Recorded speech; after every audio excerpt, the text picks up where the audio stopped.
If God appears in front of you live, what will you do? This is what you will do. Simple thing. I've been telling people right now, thousands of meditators have taken it up in Tamil Nadu. I want all of you to take this up.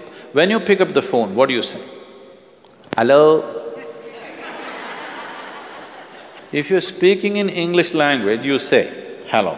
If you're speaking in some other language, why don't you say Namaste, Namaskaram, something? What's your problem? Because when you say Namaskar, it's a very profound statement.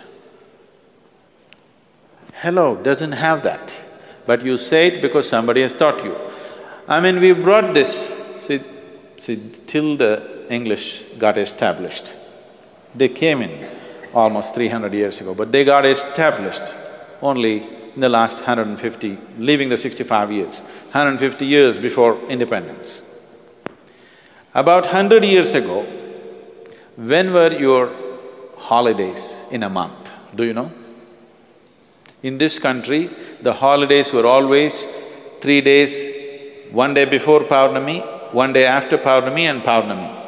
Amavasya days, Shivaratri days, Ekadashi days, these were the holidays, because it was spiritually relevant for us to do sadhana on those days. Now what are you doing on a Sunday? You don't know what the hell to do on a Sunday, so you're watching the television and eating potato chips throughout the day?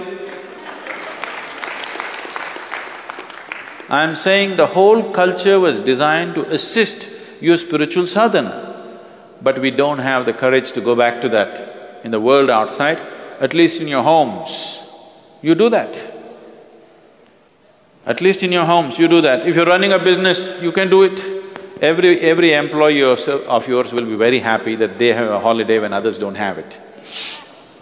Yes, and instead of getting 4 days in a month, they get 3 days in a stretch on the Paurnami day, they will be happy, I'm telling you. If it's your own little business, you can do it, isn't it?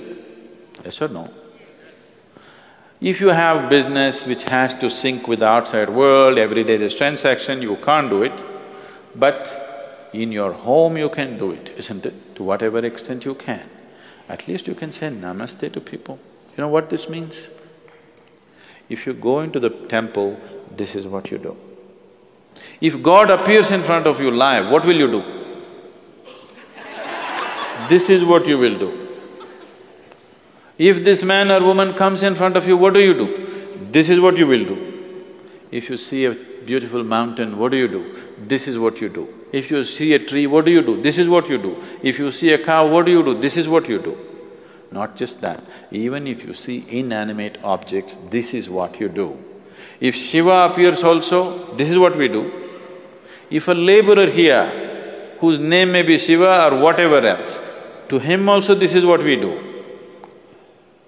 If a very knowledgeable person comes, this is what we do. If an idiot comes, this is what we do. What this means is, it doesn't matter who he is. It doesn't matter what it is, whether you're a man, woman or a rock, it doesn't matter to me. As far as I'm concerned, every moment of my life, I want to recognize that in every piece of creation, the hand of Creator is active. To that hand I bow down, bow down, bow down. Now you are setting up an ambience for your evolution. You are setting up an ambience for your evolution. Without the necessary ambience, you sit down in the morning and shake like this, you will not move very quickly, it'll take a long time. You need to set up the ambience. Even if I give you a super seed which can produce a tremendous kind of crop for you, if you keep it on the rock, it's not going to grow, isn't it? You have to prepare the soil. The necessary ambience for growth has to be there, otherwise it's not going to happen. So creating that necessary ambience for spiritual growth of a human being is what you see as culture here. It is distorted in many ways, but still the fundamental thread is not gone. If we lose the thread, there will be nothing of worth in this country.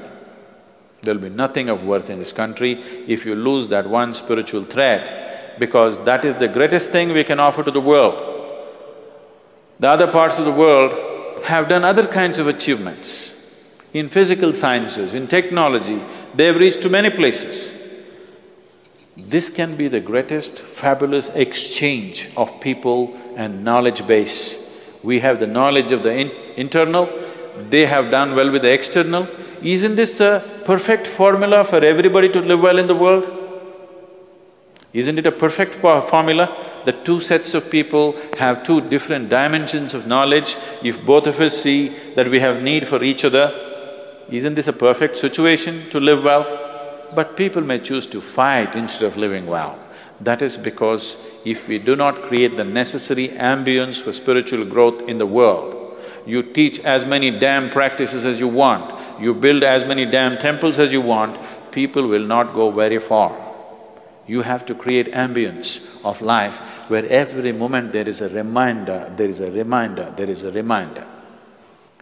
You must do this. In the mega classes, we're just trying to bring it now to the people. You must do this. Now you've been in Mahabharata, you understand, I believe you understand, the significance of grace or being in grace. It makes all the difference.